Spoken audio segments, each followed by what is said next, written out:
Boulevard. 15, 14. Welcome to The People Make the Places, Mike, May, and Friends, Episode 11, July 2025. Join us on El Camino de Santiago in Spain with family and friends in 2008, followed by my 1988 cassette tape journal in Spain, France, Switzerland, Sweden, and Denmark. Even 37 years ago, I was talking about the concept of the people make the places. I will tell you about the memorable people as I traveled to 5 countries. I am fortunate that I am still in touch with most everyone mentioned in this episode. I have been back to these countries since and met many more wonderful people there. For those who have been following this podcast, you know that there is lots to learn about how a blind person navigates this complicated travel world. I had GPS in 2008, but not in 1988. The recording devices have changed from tape to digital, but the need for ingenuity and tenacity remains essential when exploring without sight. There is an extra feeling of accomplishment when you can't see and still do it yourself. I am buoyed by my mottos: it is better to travel hopefully than to arrive. The power of getting unlost. This refers to having the tools to find your way when you get lost. The better you get around, the better you engage in life. And there is always a way. We will begin with our trek on the Camino de Santiago in the Basque region of Spain. We flew into Bilbao and took a bus to Pamplona and then to our first stage of the hike. The Camino is over 430 miles long. We hiked about 100 miles of it, facilitated by a company called 1 Foot Abroad. They carry your suitcases from inn to inn so you can hike unencumbered. We stayed at a variety of homes, farms, and hotels. Our group consisted of my friend Anne from college and her family, my first wife Jennifer and our boys, and another friend from college, Nadine, and her husband Bob. The 2 girls and our 2 boys grew up together and ranged in age from 14 to 16. You will hear the voice of our son Carson talking about a camera. Carson died in an avalanche in 2016. So this recording is very precious for many reasons. And it was an amazing trip. The social dynamic of it, being with great friends, to see our kids having a great time, the exercise part of it. It's just walking along the coast, on the beach, through people's backyards. It's all incredibly well marked. Not horribly rigorous. Sometimes it was a little bumpier than I would like. A little bit of climbing, but by and large it was pretty easy going. And then you come across a church from the 1300s, just in the woods, and through a graveyard, and walking through pastures, and going by some guys butchering a goat right next to us as we go by. Other people walking this pilgrimage, sometimes a fair number, but not that crowded.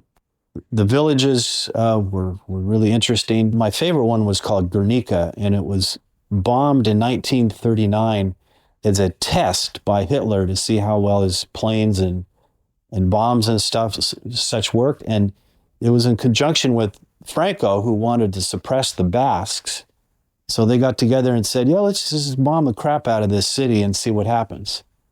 Served us both well, and they killed 600 people or something and demolished the town for just test purposes. We're just outside the old tree in Guernica that survived the 1937 April 26th bombing. Right next to a church, as we can hear. 7 meters, 7 stories. And there's a wonderful museum called the Peace Museum. It depicts all of this and has artifacts from it, and it was a fascinating city. We stayed in nice hotels, ate good food, and if somebody was tired someday and wanted to take a bus instead of walking, they would do that. It was really an ideal trip. And our friend Nadine, our other college friend, her family was from the Basque Country, so when we started out, we went through one town where they hosted us. Our kids went with their kids to this village party, which was hard for us Americans who are so protective of our kids and where are they at every minute, what are they doing? And they went off to this party that started at midnight and went on into the morning. We picked them up at 3, but they had a great time going off with these Basque kids, and they were the only non-natives who were there in this village that was celebrating. There was a couple thousand people. What a cultural experience for our guys. Now we're walking along the Camino de Santiago trail here next to a road. Dogs barking because the church bells are going off at noon. Got the ocean on our right. Absolutely beautiful day, nice temperature. Beach all along here with lots of people down on the beach. Now we're walking down this fairly smooth, gravelly road, approaching the ocean. White waves are crashing off to the right. You can hear them from here. The sun's behind us. We're in the middle of our 17 or so kilometer route between the town of Zarauz and Deba. We just went through a little town with a church and not much more, called Azkisu. And our next interim town is called, let's see, Virtual position 1.32 kilometers southwest, 70 degrees left. Zumia. Zomaya. And have it in sailing mode, which is really great because we're curving around on these different roads and it gives you an idea just where you are. Oh, I love the sound of those waves down there. And our final destination is 9.08 kilometers west, 16 degrees left. Deba. 16 degrees left at Deba. Okay, we're walking along with a beautiful panorama of the ocean. Off to one side, the sun behind us, a field full of sheep here. Fresh. Yeah, look at where they are. Take a peek. I really wish I had a super high aperture for this. Yes, yes. And little, you know, kind of like a national costume or... Yeah, it was at here in Zarauz or Yeah. Yes.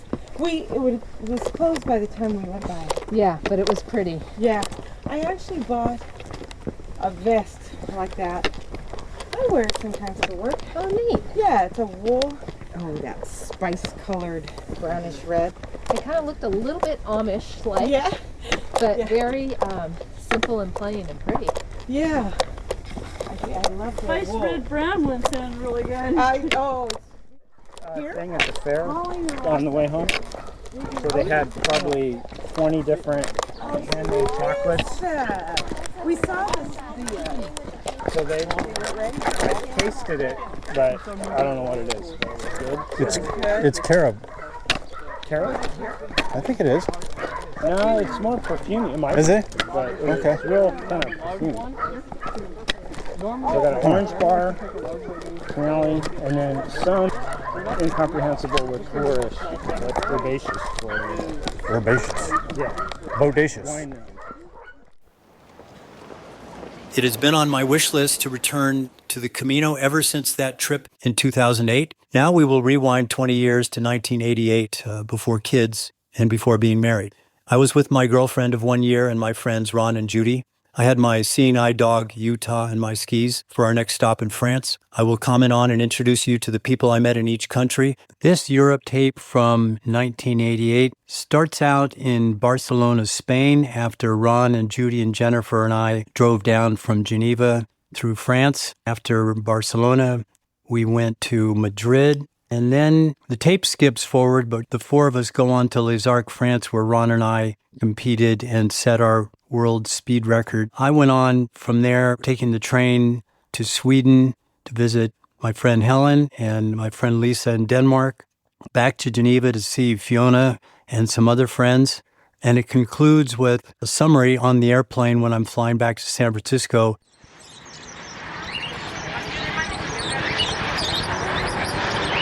Well, it's March 31st, 1988. We're standing out here on the medium in Barcelona, Spain. The sun is just trying to peek through, but it's still a little overcast. A breeze coming from behind my back. I'm facing the water in the port.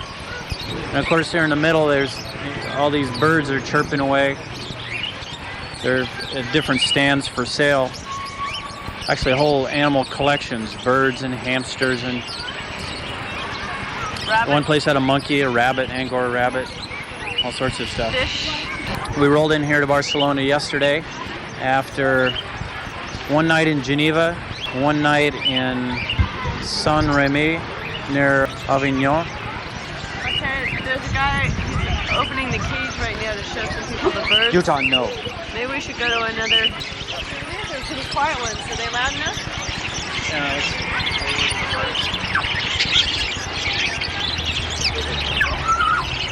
What color are they? What kind of birds are they?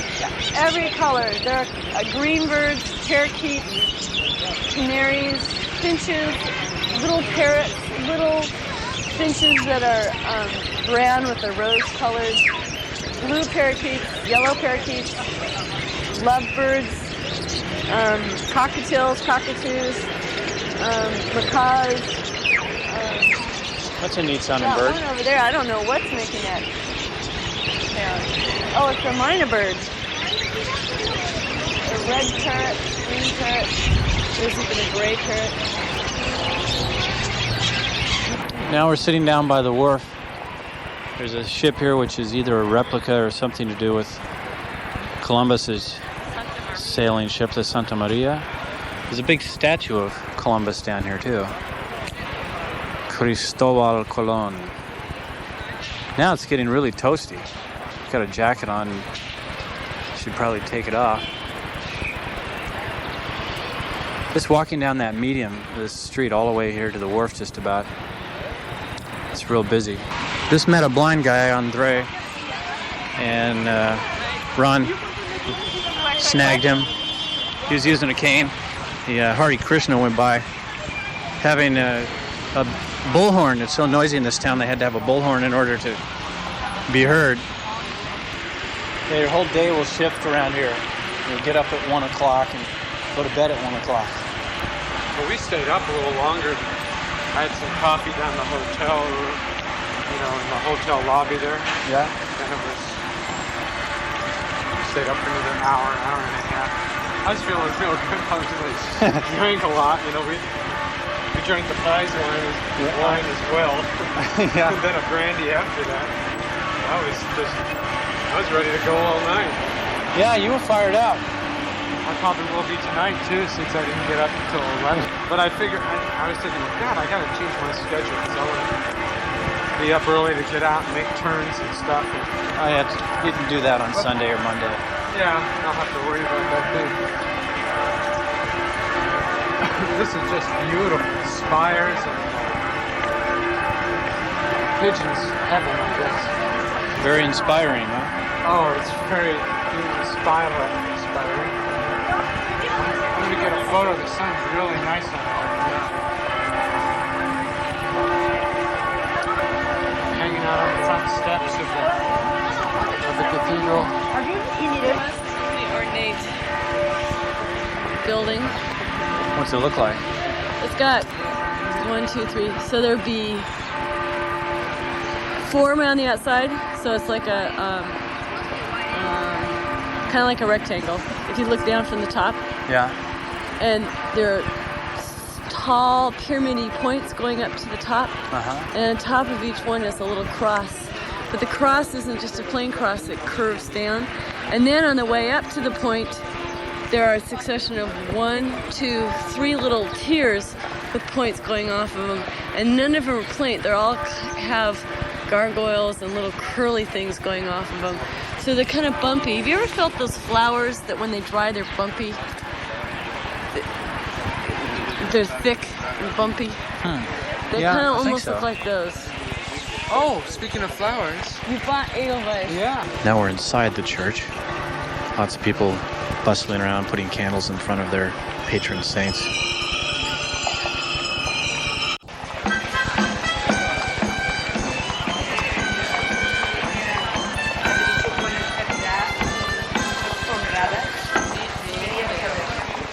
There is no audio from the speed skiing in France where I set my downhill speed skiing record of 65 miles per hour in a training run.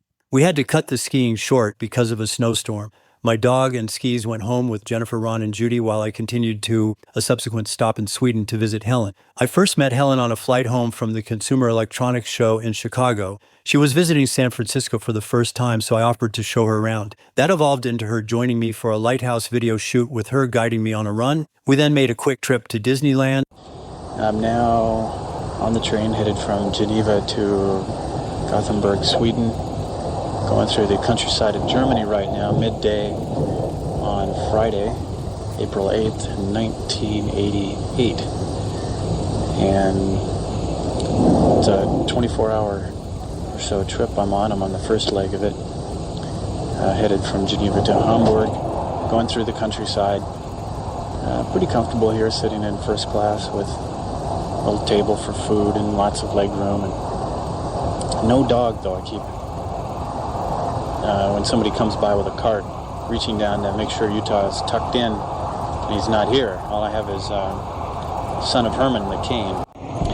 I've mostly been, the first 3 hours or so sleeping and listening to Ayla a little bit, and just listening to the different languages around here. A lot more German, of course, being spoken at this point, but quite a few other languages as well. Just thinking back over so much territory we've covered here in the last couple of weeks.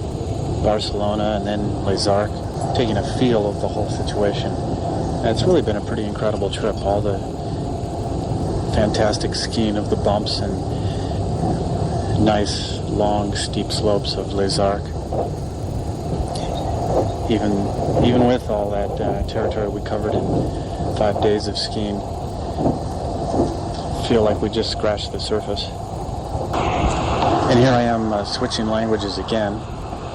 This is the transitional period where we're now speaking German, and then by the end of this train trip, it'll be Swedish, and then Danish, and then back through Germany and into French again. So getting a real dose of variety here. Sitting in this fairly small room, but adequate, in Gothenburg, Sweden, on April 10th, 1988. It's been a short but very interesting visit here in Gothenburg.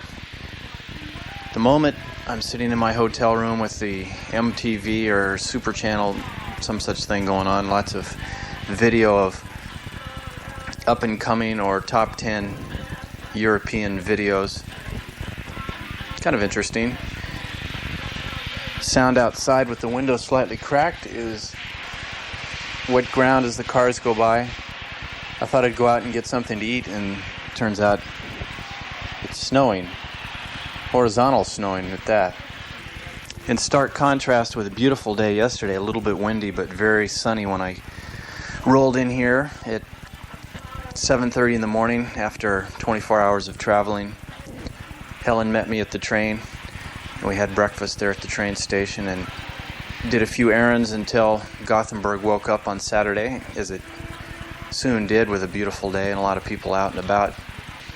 And we wandered around the town and went to a park and ate and walked, my favorite way to see a city. And then the highlight of probably the weekend, but a real nice cultural experience, was going to a birthday party Saturday night. One of Helen's good friends, Annika, 25th birthday. And I soon learned what a nice advantage it is having at least some English spoken by virtually everybody. Apparently in the Swedish schools, they're required to start studying English when they're about 7, and they have to study it all the way through school. And then at some point they have to choose between German and French, but they keep English going all the time. And this party was very interesting. About 30 Swedes, all in the 20 to 30 age bracket. And they sang songs, everybody sat around dinner. It was semi-formal, people in coat and tie, dressed up, a full-fledged dinner, Australian wine. They said that California wines really aren't very popular here. The ones that they know of are just called California wine. And then we had some sort of Swedish drink that was a kind of a peach brandy, their local White Lightning. But we mostly sat at the dinner table and talked and sang songs.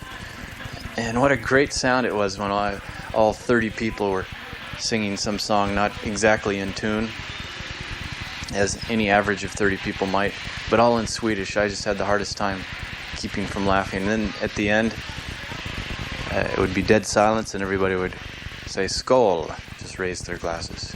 They turned the stereo up and had some dancing for a while, and then I got back to my hotel here about 2:30 in the morning. I also enjoyed meeting this young fella, Andish, on the train that shared my sleeping car. And we talked quite a bit. He was 18, almost 18 years old, trying to decide what to do and wanting to travel. I told him I would get him some information on Camp America so he could possibly come to the States. And his English was pretty good, and he had a real nice outgoing personality. And it was just nice sitting in the car. It was a fairly tight sleeping car with the couch out until bedtime. Then they folded out 3 bunks. And sitting there hunched over on the bottom bunk, sitting and talking about music and politics and drinking a beer, shoulder to shoulder. He shared his real nice German bread with cheese and sausage sandwich. Great combination. Very much like traveling, the essence of traveling. Sharing food and sitting on a train and speaking in slow languages so you could explain things to each other. When I was in graduate school in 1977, living in Bethesda, Maryland, I posted an ad for a reader. I ended up hiring Lisa, whose father was the Danish ambassador to the U.S. I have stayed in touch with her over the years. She currently lives in D.C. It's now April 11th, Monday morning, on the train from Gothenburg going to Copenhagen. Been on the train for a while. It's a nice sunny day. Got the curtain closed here a little bit on the train to keep the sun out. And I thought we were just going to get on the ferry. At some point we'd take a ferry from Sweden over to Denmark. But we're moving along normally, so I guess we aren't there yet. I hope the sea is a little more calm than when we came over and the ferry was rocking all over the place. I met a couple nice people in the train station when I came about 45 minutes early. A man and his wife or girlfriend, I'm not sure which. When I asked them directions, they had me sit down with them. They told me they were on the same train and they were going to have breakfast and to join them, which I did. And then got right on the train with no hitch. So it sure has been nice again to have English spoken.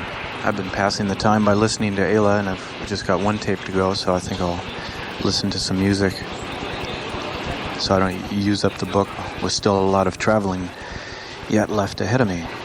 Nok har været med til at starte det, som punkrock er i dag. Velvet Underground og et nummer, som hedder Venus in Force. Men skal jeg den glæde have, måtte være første dag, nemlig inden han går hen til makkeren og siger, farvel lille ven, vi skal aldrig ses igen, jeg er pludselig blevet meget fornærmet. A little bit of sample of radio is heard from Copenhagen. It's April 12th. I'm sitting in Lisa's apartment here in downtown Copenhagen. She's at work for the afternoon. It's actually about 7 o'clock in the evening on Tuesday, and this is my second day here. Rolled in yesterday about midday, and she met me at the train station. We came back here and spent all of the rest of the day and evening eating and talking right here in this room. She's got a flat, a small, old apartment on the 4th floor. 1 bedroom, a living room, a small kitchen, and an old bathroom, the kind where you take a shower and the water goes all over the whole bathroom, then you just scoop the water down the drain.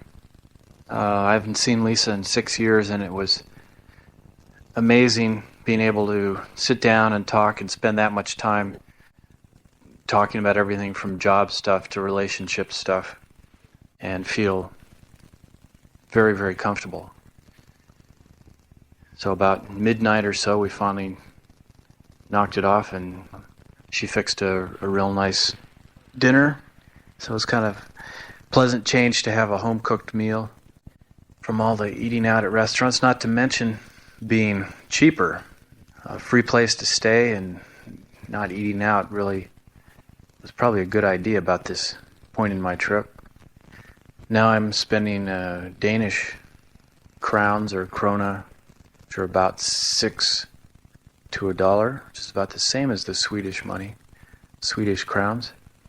Let's see, today, we got up and had breakfast and just had a nice lazy morning. Went downtown and Lisa took me to the town center and showed me how to get there on the bus, how to get around on my own. And we went to an exhibition of Christian IV, the king that built a bunch of buildings here about 400 or 300 years ago. Showed a bunch of artifacts from his time and his castle, and so apparently he also lost most of the Danish territory to the Swedes. Denmark used to have Norway and part of Sweden. King Christian lost it all. And then at about 1 o'clock, Lisa went to work, and I headed out on my own, went back down to the town center, found there's a street that's just for walking, only lots of shops and everybody cruising around. It also has a Burger King and a McDonald's. And I went down to the stereo hi-fi store, thought I'd see what that was like, what a hi-fi store was like here, and it wasn't particularly exciting, but I went in and talked to this guy. He showed me the B&O equipment and a few other things. Then I walked around a bit more, looking for a cafe, and I finally found one, the Café de Paris. Had lunch and an ice cream, and then just walked down that, they call it the walking street. Cruised down there a bit more, and then caught a bus coming back here. The street that I told them, I guess they understood. I wasn't sure if my Danish pronunciation would get interpreted as the right street or not, but they dropped me off, but at a different place near this street where Lisa's apartment is. I finally figured that out, and then walked on down, found what I thought was the apartment, and went up to it, opened the downstairs door with a key, and went up to the 4th floor. And the lock was a little different than I remember, but I thought I just wasn't remembering right. And the key wouldn't work, and I went up and double-checked that it was the right floor and tried the key 100 different ways, and finally went outside and asked somebody, what address is this? And it was number 22, Nordisgade, instead of number 62. But the key worked on the downstairs door, so I was pretty fouled up. I'm glad there wasn't anybody in the apartment I was trying to get into.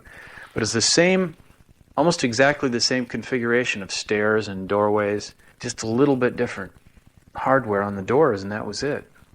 Just been sitting here listening to Danish rock and roll and taking a little nap, waiting until Lisa gets home around 8, and then we'll go out to dinner.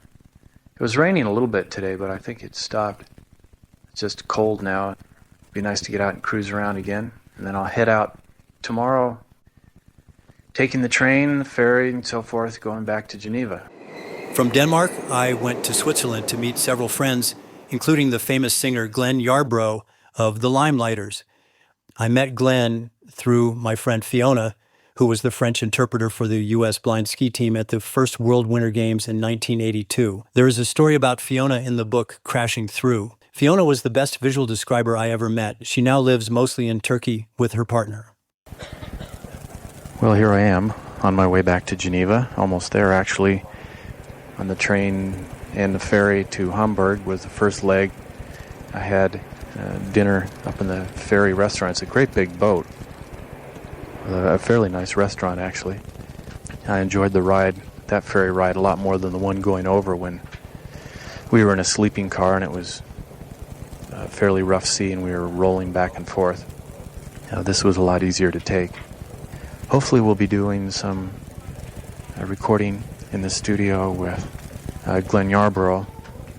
When I called Paul's yesterday, Glenn answered the phone, and I understand that's the plan for the day, is a recording session, so I hope I'll be in on that. Okay, this is take 2. April 17th, Sunday, headed back from Avignon to Geneva after a couple wonderful days. Finally getting to see that town. We didn't get a chance to see it any other than the train station when I was through there earlier in the trip. And this time we got to see the palace and Le Beau and just the town, walking around, lots of shops and cafes and a nice hotel that we stayed in right in the inner city. Not to mention the late night walk around the back alleys, the skinny streets of this town that was pretty quiet. All the windows had bars on, so it seemed a little menacing, but it didn't really feel bad. It seemed like a pretty peaceful town. So it was a little incongruous to have these iron bars on all the windows. We're now in that train, a fairly crowded train, headed back Sunday afternoon amidst a fairly sunny afternoon and all the nice scenery outside, the mustard fields and orchards and little towns, the river right next to the train. Well, from the sound of the train to the sound of the airplane, here's a little bit more detail on the weekend in Avignon. Backing up just a shade further, Thursday did end up being a recording session at Paul Sautin's studio. As it turned out, Paul had to work, and when I got into Geneva about 11 o'clock on Thursday morning, I called him up, and he suggested I take a cab out to his studio, which is located in the basement of his parents' home. And I did that. Actually, I got some lunch first. Found my first bar of Frigor chocolate in the train station, and then I headed on out for his house. Made that without any problem. Glenn Yarbrough was there along with the musicians he'd hired to work on his album, a bass player and a drummer, and then a woman that he's working with on the album named Mary, who has a nightly show in Geneva at a place called Griffin's. And she was very good. She played keyboards and was the arranger. And her boyfriend, I think it was, named Jack, plays guitar. He didn't play it all on Thursday, but he was there helping with the arranging. And it was all very precise. They were working out the voicings and the arrangements and the kicks on the drum and every cymbal and writing all of this out. Unfortunately, the bass player and drummer, who were both French, didn't seem to read music that well. It wasn't clear exactly why they weren't following what was written, but there was quite a bit of interaction going back and forth and trying to get things right. It was a nice studio. We were sitting in one half of the studio, and then there was an insulated wall into another section where the drummer was sitting, and a French engineer named Jackie was doing all the recording. And it took most of the afternoon to record one song. And Mary had written these songs, and she was singing them, but subsequently, the vocal track would be redone by Glenn Yarbrough, who has, I'd forgotten what a high voice he has, but his voice is in the same range as hers. And I sat on this big, soft couch most of the time with Glenn, chatting, and it was real interesting talking to him, getting to know him a little bit. That evening, it turned out, Paul also had to go over some details of the studio with his engineer. So I decided to go ahead and hook up with Fiona, although I was hoping to do some recording with Paul. And as it turned out, he stayed in the studio until about 2 o'clock in the morning. But by that point, I had been traveling for quite some time. The train trip was fine, and I slept better in the sleeping car. Okay, duty-free time. Anyway, it was a long train trip, and I'd been traveling and needed a shower and a change of clothes. So I called Fiona up, and Glenn gave me a ride over to her place. And we went, talked for a while, and then went on out to dinner to an Indian restaurant. It was a real nice evening. Actually, the whole time in Geneva, it was nice weather. Nice, warm T-shirt weather.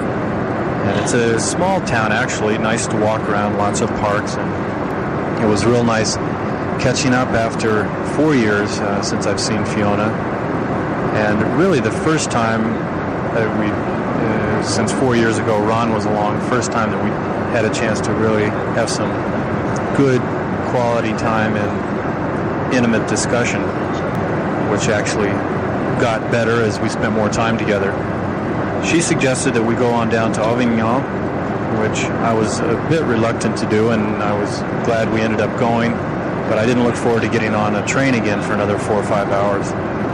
The next day, Friday, she went to work, hoping to get off early, and I went out after sleeping in a bit and cruised around. I bought some more Frigor chocolate, sat out in a park, watched the elderly ladies walk their dogs. As I ate my chocolate, I found a cafe and had some coffee, had an espresso. Then around 1 o'clock, Fiona got home and we got ready and left a lot of my stuff behind. It was nice to travel light, just take one small backpack. And we headed for the train. Took a cab there. The trip down to Avignon was very comfortable, first class. Got down there and took a cab to a hotel that she called and made arrangements at for us. And I didn't realize from the time I'd been down there in the first part of the trip with our crew that it was such a nice little centralized city. I'm sorry we missed it before, but I was glad to have a chance to get a feel for it this time. A lot of people walking around, a lot of boutiques, very nice boutiques along the areas where you could walk. Of course, a lot of cafes, and a very old town, the Pope's Palace, which was right outside our hotel.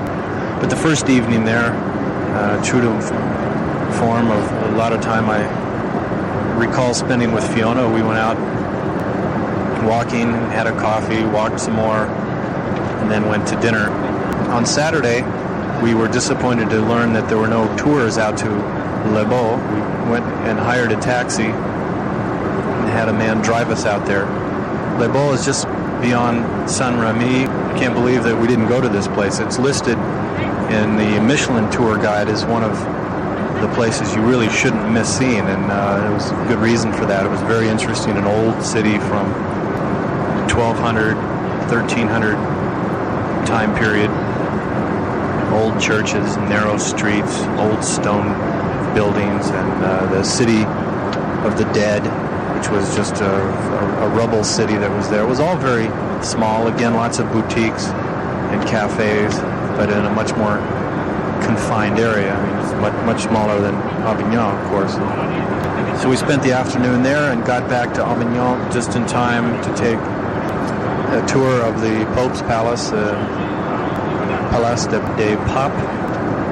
And I remember vaguely from my history books about there being a schism in the Catholic Church and the Papal City moving to Avignon, but it didn't really register until I was there and heard the history of it. We had a very good guided tour of the palace, which is quite magnificent from the outside. The first time we saw it was when we walked out of our hotel room when we just got there and came through a dark alley out into the plaza, and looming before us is this magnificent lit up palace with all sorts of towers and turrets, and it was very impressive. And the tour was much more enlightening. We learned about all the different rooms. We went through the kitchen where they had this massive chimney about 50 feet across because they had to have all these giant loins of beef hanging up drying in there, and huge dining rooms, and I got a nice feel for the whole place, which was kind of complicated to explain. Fiona did a good job of explaining it, and of course the tour guide gave us the history. When I got a chance to feel a model of the entire edifice, which was built by the soldiers who lived in there, one of the few constructive things that they did, it was a model which I got permission to feel. It was made out of wooden cigar boxes, and apparently it was a fairly good replication of the palace, with all of its little windows and stained glass, tall skinny windows and the turrets, etc. These soldiers had lived in there, I think it was in the 1800s, and had destroyed a lot of the original artwork, frescoes and different tapestries, etc. that were part of the palace, and they've tried to restore the feeling and the look of the place by putting up tapestries which are only 300 or 400 years old. The palace is from 13 to 1400 time frame, which was when these 7 popes resided there, only for about 8 to 10 years each. And there's sculptures of these popes up on the wall of the first place you come into, but it actually turns out they're all portraits based on one person who sat for the artist, and the noses are all the same, and so they just changed the beard and a few things to have the idea of these popes there, but they're not actually the originals.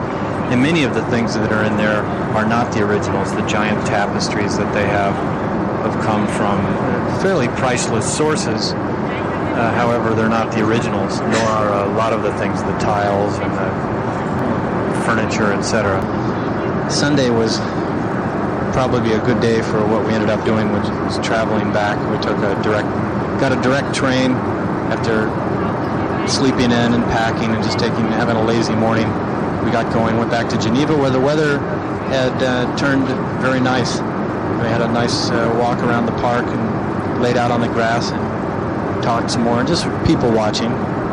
Fiona has a wonderful way of describing nature and people, and it was a lot of fun to just lay there on the grass and have her describe this whole assortment of people who were out on a Sunday afternoon for their stroll, many of them dressed up, all sorts of different nationalities and languages that we heard spoken.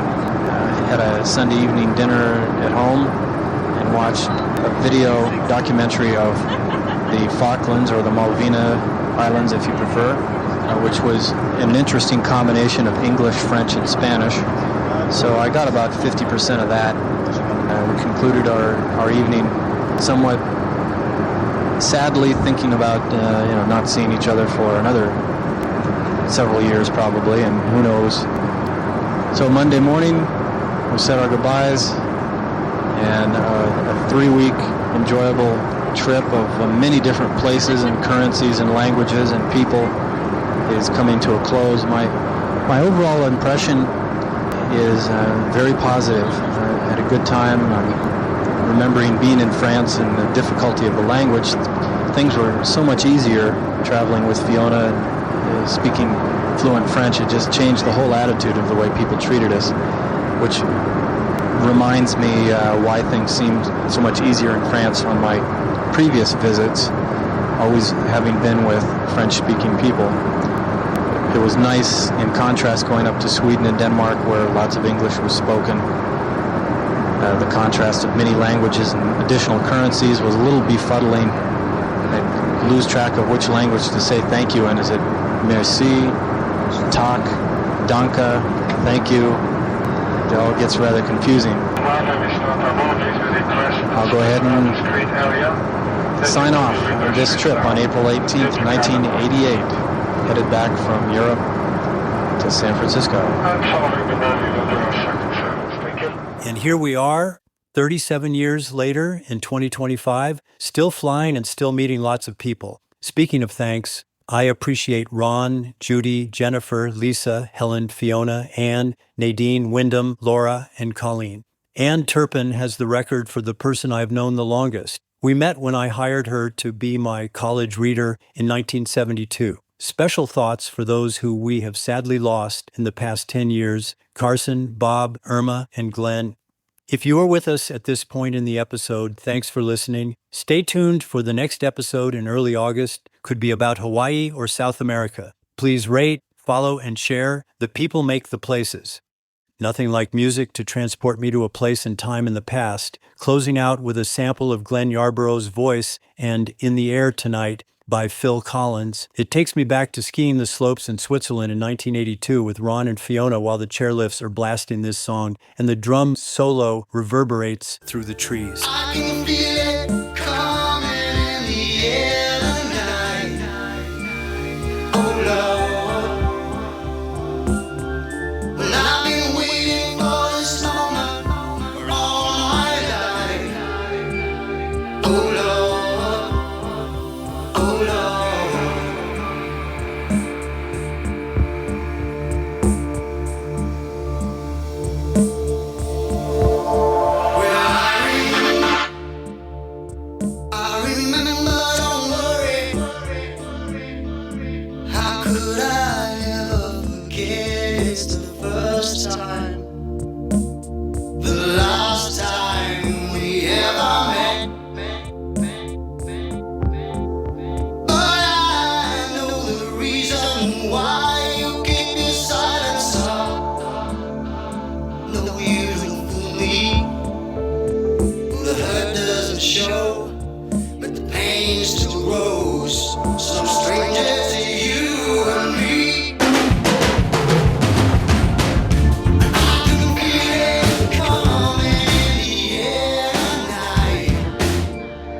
been in New York back in '60. Hey, wasn't I a star there for a while? But New York messed up my head, never made much bread.